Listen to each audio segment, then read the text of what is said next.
Admit it, you expected guests to act like you. You expected cleaners to be professional, contractors to be honest. And now you've realized it's not all sunshine and five-star reviews. That means you're in the right place. Today, I'm honored to host Jenny Snow, the Poconos Airbnb Community Leader and STR Market Specialist, so that she can answer a question about Airbnb policies and payouts that's causing a ton of confusion. That's because this is the community where we talk about the gross, awkward, and the operational messes, as well as the real strategies that help you keep going instead of quitting. Because you are not a quitter, and this industry is somewhere where you can win. Welcome to STR Problems, Strong Solutions. Jenny, glad to have you here. Jeremiah, thank you so much for inviting me. And I'm really glad that we're talking about this because there has been a lot of confusion, a lot of unnecessary panic among the hosts in the past few months. And in my role as the Airbnb volunteer community leader, I kind of serve as a bridge between Airbnb and the Poconos hosts. And this is by far the number one question that I have been dealing with in the past couple of months. So I want the host to understand that while their payouts may look different, the underlying opportunity has not disappeared. The only thing that's changed is the level of competition and understanding that there is a key shift going on in consumer behaviorism, and that's what I want to unpack. Mm-hmm. All right, fantastic. So let's get right into the question from the listener. And it says, my payouts for Airbnb went way down in November, but my booking activity didn't pick up. I recall seeing people talk about Airbnb taking 5 times more than they used to in their fees, but I didn't expect it to impact like this. What's actually going on? So, Jenny, is this about Airbnb suddenly taking more money, or is there something else going on? Um, the bigger picture is that consumer behaviorism and purchasing patterns have changed. Airbnb is not taking 5 times as much money. They're taking the same amount of service fee. It's just in the old split style fee. The hosts were paying 3% and the guests were paying between 12.5%. And now the emails that you have been getting have iterated that they are switching all of the service fee onto the host. So what that means is you need to up your nightly rate by 12.5% to absorb that service fee that's now coming out of your payout. But you also need to up your cleaning fees, your pet fees, your extra guest fees, linen fees, management fees, all your fees, 12.5%. And they are now all getting bundled into one price that the guest sees. So there will be no more hidden fees at checkout for the guests in hopes of having a higher conversion of guests actually purchasing and not abandoning their carts in the checkout process when they see all these hidden fees. Okay, so it sounds like it used to be 3% plus 12.5%, which is 15.5, and Yep. it's still 15.5. Yep. It's just that instead of putting additional fees on Yes. um, the guest is paying more because we're raising our prices. And so they end up spending about the same amount, right? Yes. Everyone is spending the same amount. It's just where this percentage is coming from. So as long as you raise your rates, then you will still make the same amount. The guests are still paying the same amount, and Airbnb is not taking any more than they already have. Okay, so correct me if I'm wrong, but it sounds like between what the guest was paying and what the Mm-hmm. host was getting was Mm-hmm. around 15.5% before, Yep. and that today it's still around 15.5%. Correct. Okay, so Yes. nothing nefarious. Nothing nefarious, easily digestible. We just have to bob and weave with the new markets. So if the amount that they're paying is the same and we just have to change our rates, then why does this listener feel like, they're not making any more money?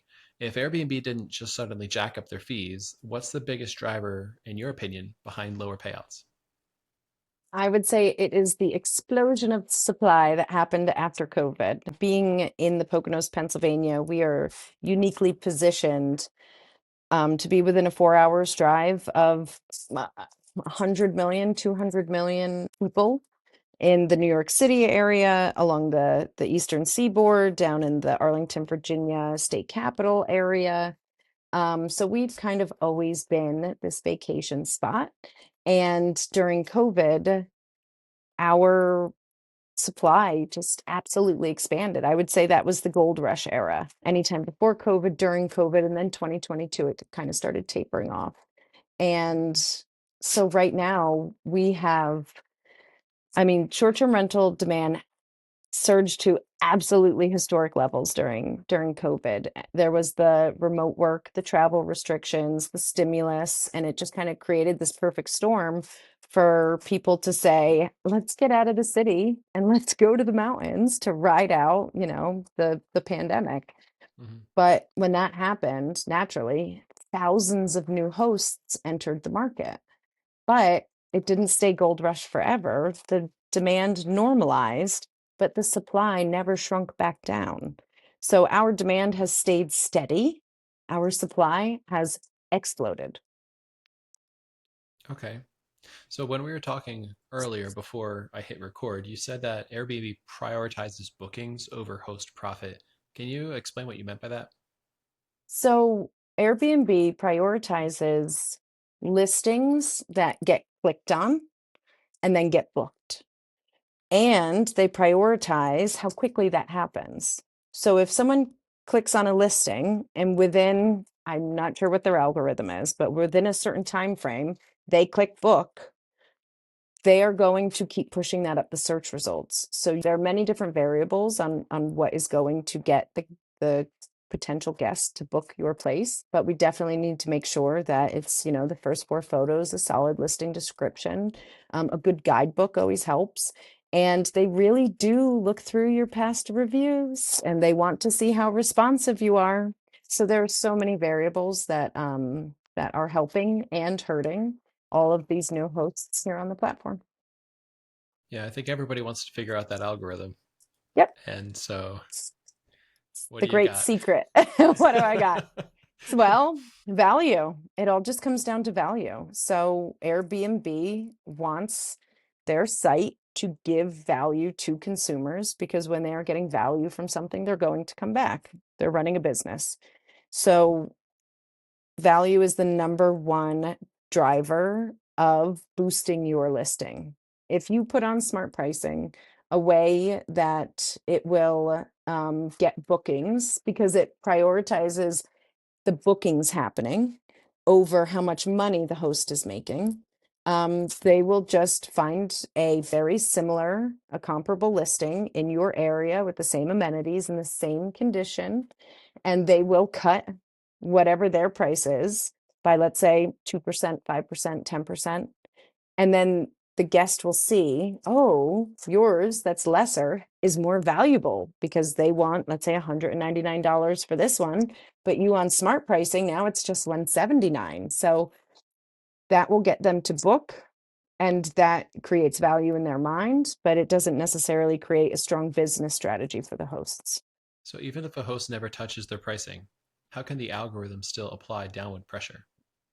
So if you never touch your listing, you might be the bar that others are setting themselves against. So if you're keeping your nightly rate what you think is competitive when you last checked it in March of 2024, you might have it at $229 a night and it was doing well.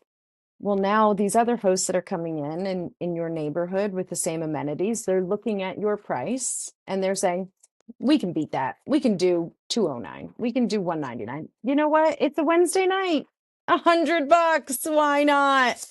And what that does is it shifts the buyers, it shifts the guest perspective on what value is.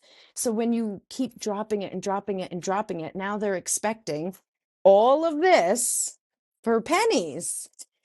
And that's not the true value of it. You're just in this bloody red ocean of competition. So I mean, this fundamentally changes the economics. And even if demand remains healthy, it's now spread across so many more properties. So it's a tricky one. Does that tie into smart pricing? Like, what is smart Absolutely. pricing actually optimized for? So smart pricing is optimized for bookings, not for a price point for the host to make. So when bookings, start happening on your property, that drives your listing up the search results because The algorithm says, oh, it's valuable. Guests are finding value in this because they're purchasing it. But smart pricing, what it does is it looks at your comps and then it cuts whatever your price is by a certain amount to give it that value. But now if everybody in your neighborhood is on smart pricing, I call this the race to the bottom. You're cutting by 10% when you're stacked against this one, but now you're the new norm. Now someone is saying, oh, this lower price, I can cut by 10% off of that. And now we're just going down and down and down and down until no one's making a profit. Well, to provide some level of encouragement, I like to imagine that there's some people out there who are not really actually trying to compete. I Right. imagine them as like snowbirds. This is their mountain cabin. Yep. They only want to use it in the summertime. So Yep. they're just renting it for $299 or $229 a night. Yep. And if they don't get booked, it's not a big deal. Right. They're not looking at it as an investment property. They're looking at it as their summer home that Right. they want to make sure people are using sometimes. And so, like, not every other listing out there is competition. Right. But like you were saying, with the increase of supply and with demand being fixed, it's kind of this race to the bottom. Yep. Like, if I want to be booked on a Wednesday night, I'm going to lower my price to $100 and I might get booked. Yep. But even if I don't, now everybody else thinks that they need to price it at $100 that's similar to mine. Yep. What would you Exactly. say is probably the most common like rental in the Poconos? The one that's probably the most saturated. Oh, 100%. Your 3 to 4 bedrooms, 2 to 3 bathroom homes. They're just a staple in the HOAs. We have a lot of HOAs in the area, homeowner associations. And I mean, the Poconos was built for, yes, vacations. So there are a lot of like 1 or 2 bedroom little cabins, but also it was built for families. So family vacations and family residential. And that is normally 2, 3, 4 bedrooms. But our greatest saturation is in that 3 to 4 bedroom, 2 to 3 bathroom homes in HOAs. They are the majority of the bell curve, and the outliers are the little romantic getaway 1 bedroom 1 bathroom, or the larger family reunion style homes that have the pools, hot tubs, EV chargers, outdoor kitchens, everything like that. But if you are looking to get into Airbnb, the 3 bedroom 4 bedroom, that is a highly saturated market. So if you want to start with that, or let's say, and this is happening a lot, is that, hey, my grandma had a home out here and now it's getting passed down because silver tsunami, the boomers are, not really taking care of houses anymore. They just want to sit down and rest. So now I have to take care of it. So we're getting a lot of 3 bedroom 4 bedrooms that are generationally changing hands. So some people are saying, this is what I have. So what can I do? Right? Although that is the most saturated market, it's still pulling in good numbers for hosts who can differentiate themselves and who understand that this isn't the gold rush era. This is a highly competitive, professionalized business, and it needs to be treated as such. Does Airbnb have resources for hosts to, I mean, like, not everybody's a professional host, right? Right, Like, I heard a stat recently that only 20% of Airbnbs are professionally managed. right. So, how do you compete with those professional managers with their revenue optimization and all the tools that they've got? What kind of tools does Airbnb give to those hosts, like across the board? So they have a hosting resources tab, and it actually links you up to clubs in the area. So Airbnb host clubs. And you should join the Poconos one because it's a lot of fun. And that's kind of where we sit. Sometimes we have in industry professionals talking about, how to keep your home more efficient, or staging professionals, or we're actually going to do a partnership with an artist, a local artist, and just talking about, how you can get more a more localized feel in your Airbnbs by, hanging up local art, or giving recommendations, local waterfalls, things in the area. I digress so hard I forgot the question. I was just asking about some of those host tools that Oh, Airbnb right, offers. Like, right. I know I've seen it a few times that you can see what your conversion rate is. And you Yeah. mentioned that the conversion rate was a big factor in what page you get placed down in the Yep. search results. So if we're able to monitor that and maybe our strongest competition, what are some of those other resources that are available to the hosts to keep competing with these professional property managers? Yeah. Well, the Airbnb platform has a bunch of hosts. They also have a co-host option. You can click and find a co-host in the area. They don't necessarily have to co-host your home, but they will give you information and get you started. Um, they're an affiliate with Airbnb, just like I am. And so there are resources within Airbnb. There are resources, I mean, all over the internet, but there's so many that it can almost get a little bit loud. What I would say is join a host group, join an actual Airbnb host group or the Poconos VRO, the Vacation Rental Owners Association, and start attending their meetings and just collect as much information as you can. If you're just getting started, and if you're already in it and you're like, man, I'm really not converting, what can I do? I would talk to your guests. So I do love to leave a like a survey at the properties and ask them, did you, was it easy to find the home? Was it well lit? Did you feel safe walking in? How was it when you opened the front door? Is there anything that we might not be aware of that you want to talk to us about? Like the dryer is not drying. It takes 2 cycles to dry because the lint vent is clogged. How are the cleaners going to know that? So it gives them a space to vent any sort of negative experiences they have, but then it also gives you an opportunity to capture their information and offer them discounts to return. But honestly, it's just you have to keep learning. You have to want to learn about this. And it's fun, it's interesting, it's exciting. It's the most worthwhile thing. But most of the resources, I'm going to say the best resources are going to be from people in person that you talk to, that you say, I don't know what I'm doing. Can you help me with this? Absolutely. It takes a lot to be like honest and just vulnerable, right? Yeah, But it can make a huge difference because actually, I think absolutely. most people really do just want to help, especially Yeah. if we're in this hospitality industry, Yeah. because you don't stay long without being helpful and without Correct. looking to provide value for people. Yeah. So you've been hosting since 2016, right? Yes, sir. 10 years. Airbnb's really grown in this area in that time. When I first started hosting in 2016, there were either a little less or right at 100 listings in all of Monroe County, Pennsylvania. Wow. And right now, I couldn't tell you the total number because when I look it up on Airbnb, it just says 1,000 plus if you look in the Monroe County area. But you have some numbers? Well, recently I had a house that was for sale. It's 1038 Kilmer Road in Tobyhanna. If anybody wants to look it up, that's the address. And it was killing it. It was a 3 bedroom house, so it's part of that like super competitive market, but it was not lakefront and it was out earning lakefront properties. It Huh? was at like $10,000 a month and very Instagrammable, like butcher block countertops with epoxy, heated floors. Like they rolled out the red carpet for their guests. The decor was professional.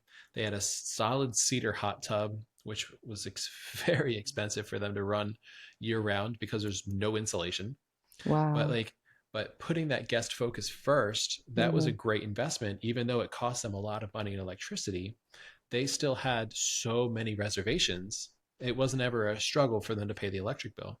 Right. Well, ultimately, they decided to sell their home, and I was their agent. And I was like, this needs to make sense to me. Like, why are they making $10,000 a month while these lakefronts, like the highest earner was like at $8,000 a month? And I'm speaking specifically about like 3 bedrooms and smaller. Right. So on AirDNA, you can sort based on that. When I looked at the entire marketplace on AirDNA, there was like 2,000 houses, like Wow. 2,000 listings, and that's a big growth from 100 in Yeah. all of Monroe County, because Yep. we're not even including the rest of the county here. This is just talking about Tobyhanna. So the 3 bedroom, 4 bedroom space, like you said, is very, very competitive, and Yep. you really have to do some things to stand out. And for them, I think it was how Instagrammable the house was, the Yes. decor and everything else. it was that hot tub, which you don't really find in other places. I don't think most hosts are willing to pay the electric bill, which for him was $10,000 a year. Whoa. Yeah. Yeah. Honestly, that's not that bad. I've been hearing some pretty crazy electric bills nowadays, well over $1,000 a month.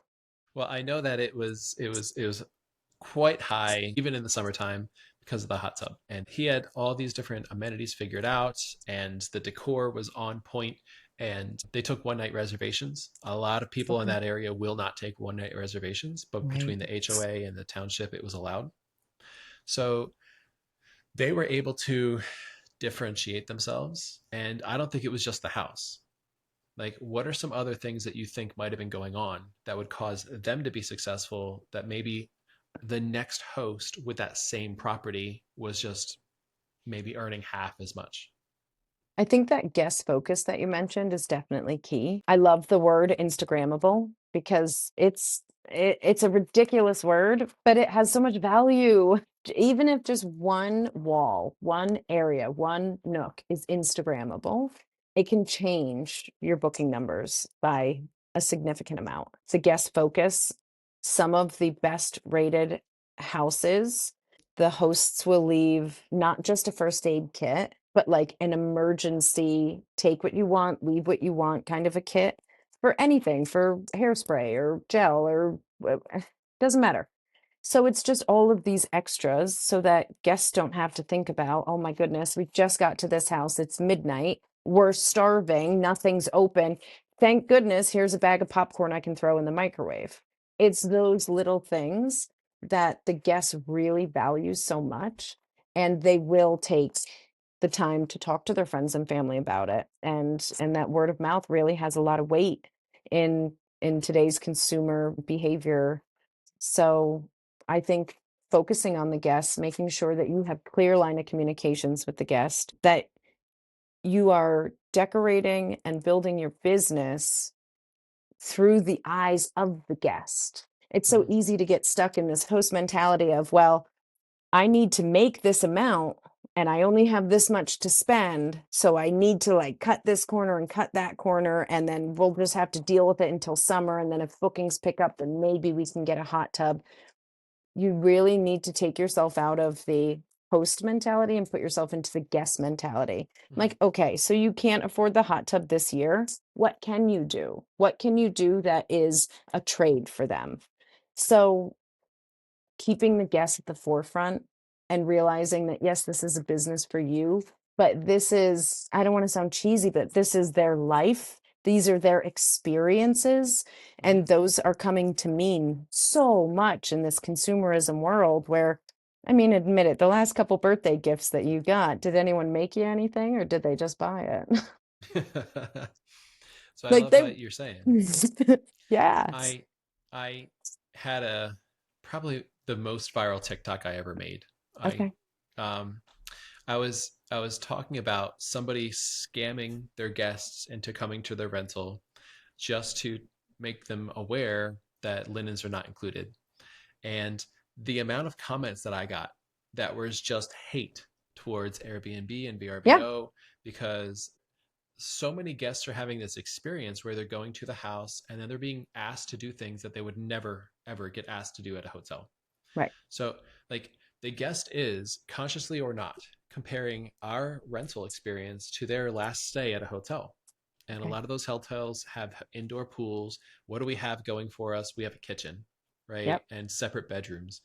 But, like, is that really enough? Well, I get I get bothered sometimes when I stay at a rental and the host wants me to clean up after myself and do all the pots and pans and run a load of laundry and do all the dishes and make sure that nobody before me has had their dog poop in the yard, that I have to clean that up because now I'm going to get blamed for it, and I have Right. to leave their house spick and span even though I paid for a cleaning fee. And like, guests get so frustrated by Yeah. having all these extras asked of them, and Yep. not just asked but demanded. Like, some hosts will put it in the rules, the home rules, Yep. or um, they'll like charge you if they've got to take the trash can down because you didn't take it down. Yeah. And like, there's, I think our industry is competing with hotels, right? Yes. And a hotel's not going to ask anybody to take the trash out. They're not going to give them a hard time for not cleaning up their dishes that they left in the bathroom sink. They're Right. not going to do any of those things. But you know why? Because they're hospitality focused. They're Yep. experienced in this and they've already figured out that's not a road you want to go down. Yep. But Airbnb hosts are like not including linens. And this host that Insane. I'm talking about is in the Poconos, and I'm not going to point out who they are because Good. they know, and I don't think they're a listener. But anyway, so they had a drawer, like 5 drawers and a dresser with locks, like luggage locks on every single one, Mm-hmm. and every drawer had a full set of linens for the house. So when their guests arrived and they didn't have linens, the host was like, "Oh, Venmo me $75 and you can do a linen rental. I'll give you a code for one of these drawers and you can open it and you can make all the beds." Mm. And um, the it just seems so like scammy to me. Mm-hmm. But the comments on this TikTok were all like, um, "This is why I stay in hotels. Like you never like," or people talking about how they would have slept on the mattress bare, like and Yeah. allowed all their oils and sweats to get into the mattress just out of spite. A bunch Yes. of people were like, "Oh, I just run over to Walmart and just buy myself some sheets and take them home because I'm not gonna give her $75. Like Yeah. that's so scammy." But yet, this is our industry, Jenny. Like we're competing in that you know that center of the bell curve with other 3 and 4 bedroom houses, but the hosts that are doing that are sometimes driving down nightly rates, Yeah. Yeah. and Absolutely. they might also have a hot tub. And Don't worry. We'll buy all their furniture when it goes to sale. Don't worry. you That's know how we get good furniture. another thing that really bothers me, and since I've got you on, I'm going to ask you what you think about it. Yes. And I like to rant on this show: security cameras. Oh, Have you ever been to an Airbnb that's got like 10 security cameras? Just something like obsessively like a lot of security. no. But I've been to an Airbnb where they had security cameras inside in the living room. They were disclosed, and I was like, you know what? I've never done this. Let's do it. I'll stay. I don't have anything to hide. You want to see? You can see, buddy. So, so, so, of course, there was nothing to see, but yeah, just hanging out in the living room, and every time we move, the little blue light comes on, picking up movement, and then I feel like I don't know. It didn't bother me any because I mean, we didn't have any issues. You- no parties, no drugs, no nothing. Just a bunch of moms. So fine. Um, but it was weird, just the psychological like train of thought of like, are you sitting and watching? Like, are you having fun? It's almost Right? like what you asked the dentist. Like, you like doing this? You want to do this? This is what you want to do? Okay. So yeah, an obsessive amount of security cameras would not deter me. I would feel more secure, but that's only because I'm not bringing, like drugs or, people that shouldn't be there or dogs. Like I'm very meat and potatoes kind of girl, so it doesn't bother me any. And if it's an area that I don't know, I like it. I like that there's cameras that can say yes or no. It's fine by me. So I maybe am not the best one to answer that because it's fine by me. Well, it's a good perspective. I've seen a few houses where there's like 2 cameras on every corner, and they're the kind that spin so they can view different Oh, angles. They're the kind that zoom in. Like, it's just creepy. I don't know yeah, why they need to have that much visibility. What are they checking out? Squirrels? We're in the middle of the woods here. Like, right. what do you really think? Do you think you're going to like save your house from getting broken into because of all your cameras? No, you're just going to document it. Somebody Yeah. with a mask is going to come in, take whatever they Yep. want, and Yep. before the police can show up, Yeah. they're going to be gone. Yeah. So I don't think it does what people think it does. And so the purpose that I always just assume is like it's there for voyeurism. Like it's just Right. somebody who wants to watch their guests. See how many Right. people are walking through this door. Yes. I used to host a house, and I stopped after a month because the homeowner was literally watching the cameras. I thought it was Yeah. creepy. I didn't feel Yes. comfortable going onto the property. Yeah. She emailed me And she said, Jeremiah, over the weekend, I saw that this guest had two dogs. They only disclosed one. And I noticed that they had, like two people stop by on Thursday between 4 o'clock and five Uh, o'clock uh, that did leave before midnight. But I this don't isn't know if we should be this isn't charging for them for them. this or not. No, this No, isn't they for shouldn't them. be in hospitality. No, this They isn't. shouldn't be, No. because like that's creepy to have somebody Yes. watching the cameras that Yeah. much. And so Yeah. my response back to them was, well, they did disclose that they had an emotional support animal. And she's like, Yeah. yeah, but they didn't pay a second pet fee.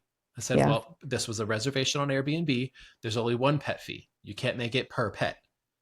So am I right on that, by the way? Because you're the Airbnb expert. Yep, you're right. You used to be able to do per pet. And I know people that will just say, yes, it's per pet. So if you have more, you have to, I'm going to ask you for a resolution Mm-hmm. request. Well, she was in this like gotcha phase. She was like, oh, I know what we can do. They said it's an ESA, but when they go out to eat and they don't take the dog with them, then we got them. Then we can charge them the extra pet fee. And I was like, it's an Go be emotional a support animal. detective. Like, this is not the industry for you, No, and it's no. certainly not the partnership for me, you Yeah. know?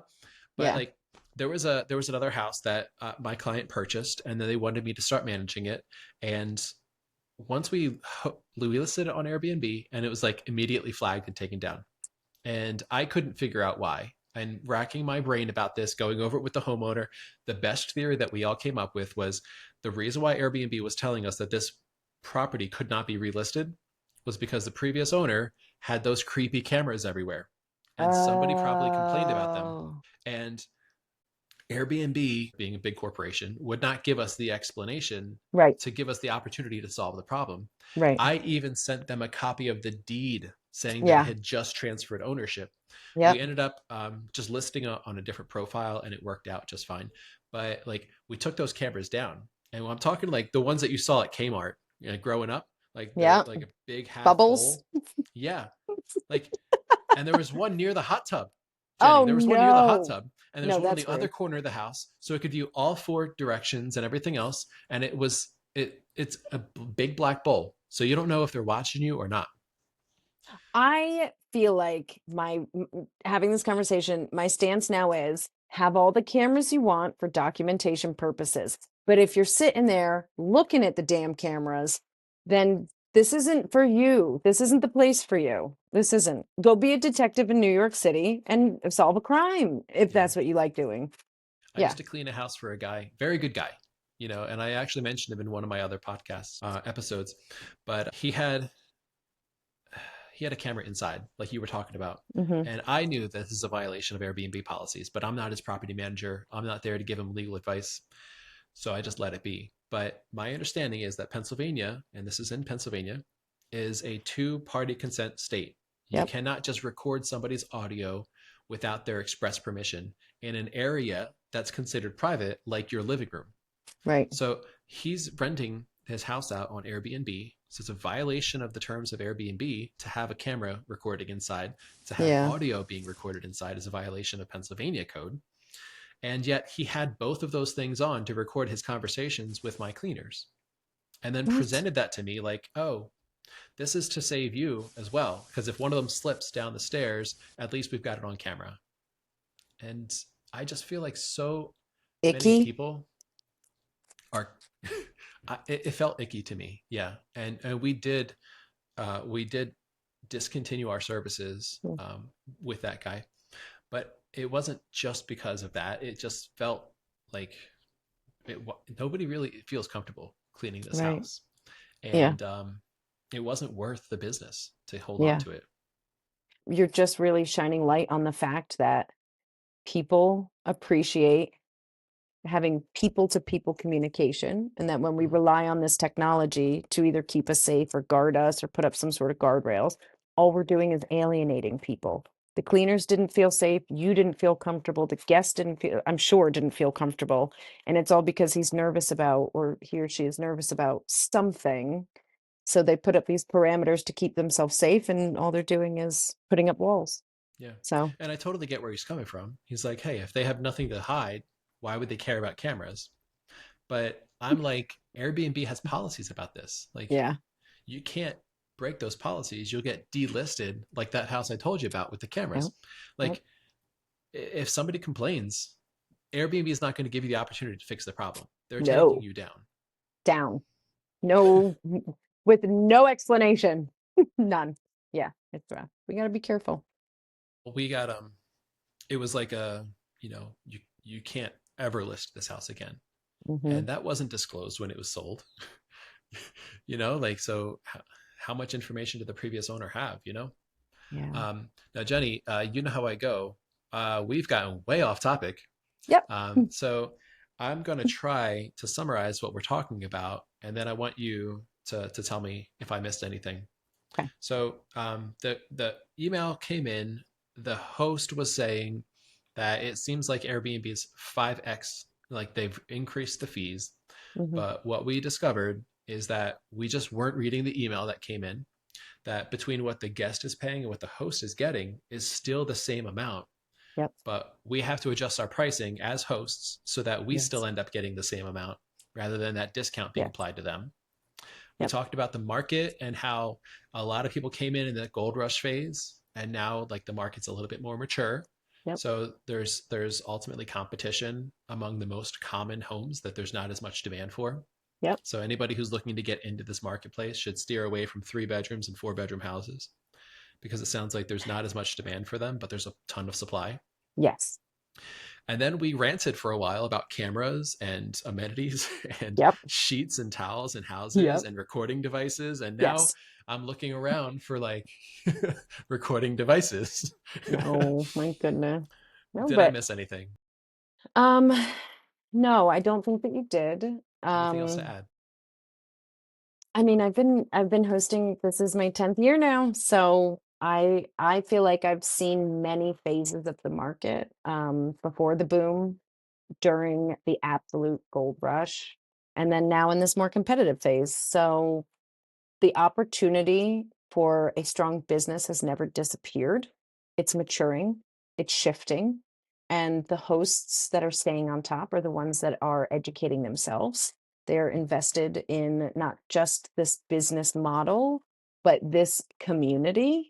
They're making connections, they're learning from other hosts, they're constantly upgrading and evolving, and they're staying on top of the consumer trends, and they're treating this like a job, like a business, not like a set it and forget it. And we'll see what we make at the end of the year. So I think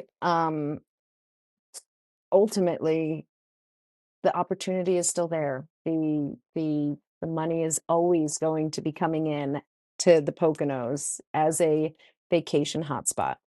And for the host to stay relevant and to stay at the top of the listings, they need to understand what the guests want, and they need to make sure that their listings are valuable in the guests' eyes. To touch back on something that I almost forgot about in our summary, like our guests are comparing us to hotels. Yes. Like, we've got to be guest focused, like you said, and provide value to them. And the more Yep. perceived value, the higher we rank as well. Yep. That's how we compete with all these other homes, is by providing more value to the guest. I like your idea of like the emergency bag where it's like a couple snacks or things. Yeah. Um, yeah, funny story. I thought, oh, how cool would it be if I just stocked like Bisquick, like pancake mix Yeah. in all of my rentals. And I did it for one house, and the cleaner immediately threw it away. Yep. And I was like, this was meant to stay. It was Yep. not supposed to just be thrown out. But it's just, when you try something new in your industry, you've got to have your whole team on board, Yeah. because one person's going to be like, oh, the last guest left this behind. No, it was the host. I wanted Yep. people to use it. Yeah. But like, it's just, I was trying something different, and Yeah. I haven't tried it again since then. But Well, it's hard to break the I'm remember during COVID, I'm looking at those curtains on the wall behind you, and in the rules during COVID, those curtains had to come down and get washed in between every guest during COVID. Every yes, because piece of of fabric. sanitizing. Mhm. So it's hard to break these. I mean, the fridges had to be completely cleaned out. All of the draperies and linens had to be washed. The pillows, they said that the pillows had to be washed between guests. So I think that the fridge being cleaned out is like the last rule that people still haven't haven't been like, it's all right. People will want this, couple of ketchup packets. Like I would eat it. Um, but yes, I think if you want to do that, if I were you, I would put a little basket that says, "This is from the host. Feel free to use. Please don't take it." Yeah. Yeah. Yeah, Actually, we're moving towards a program once things slow down in the spring. We're going to be stocking every single fridge with a couple sodas, cool. like 2 bottles of water, 2 Cokes, 2 Diet Cokes. I think we are going to do Sprite as well. And Okay. so, we can restock these things. They have a long shelf life. We can keep them in a closet usually, Yep. and they just have enough out for the guest, and maybe a little Yeah. note that says, "Hey, here you go." But it's Yeah. it's adding that like little bit of value that they weren't necessarily expecting. Exactly. I love that.